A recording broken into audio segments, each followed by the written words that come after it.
Okay, for some of you now who are just waking up to the exposure of the injustice and the corruption and what's taking place, I want to go back and tell you about a few cases that I had in my past. So all this stuff that's happening now about the Supreme Court being one-sided and all of that, it's new to you and a whole bunch of other people, but it's not new to people like me. And I'm going to start with telling you this. Not all, well, we all finding out, not all Trump supporters are are white. Some are black.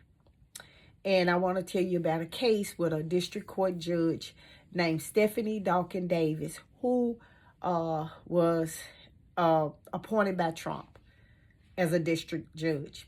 And this is for the district judge of Michigan. For those of you who live in Michigan, and for those who have credit, there's a lender named Credit Acceptance, and I filed a suit against them because I paid my car off and I was expecting a title to my truck, and in turns I didn't. They came and got my truck, and then I had to fight them. I fought them in federal court.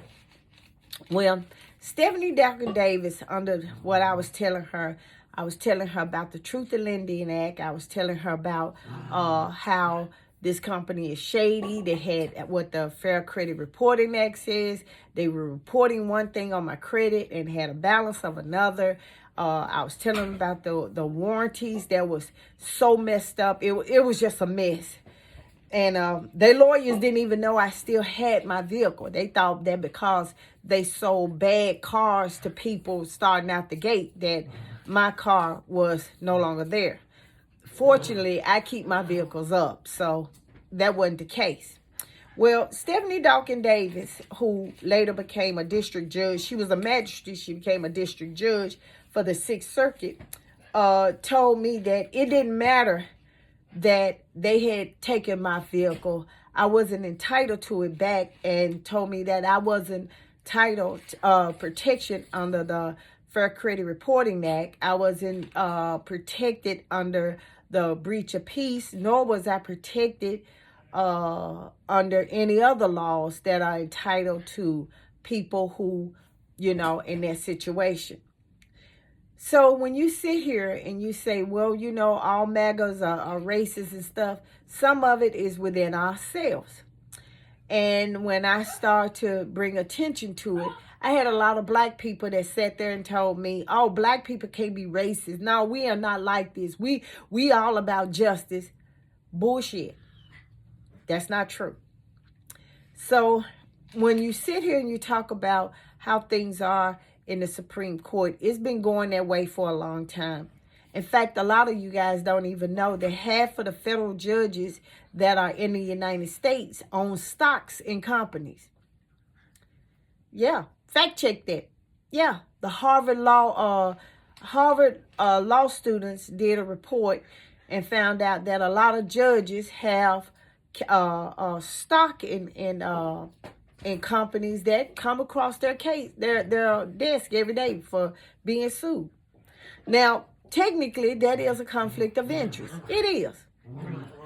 See the boys getting upset when I say that. Shh. But yeah, technically, it's a conflict of interest. But then it's not if they fail to disclose it. So right now, what we're getting ready to see the exposure of a lot of corruption that's been hidden down in this country for years. And it's coming out, and see these folks that think that, oh, well, it just happened to other folks, come to find out it's going to happen to you too.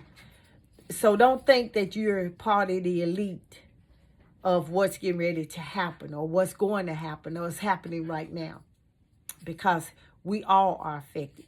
And right now we're going to have to expose those judges who are not supposed to do this, but uphold the Constitution and their position, and then they turn around and use it for whatever it is. So Clarence Thomas is not doing nothing that the district judges are doing. It's just that he got caught, and we need to bring that out to a lot of other people to make sure that they get caught as well.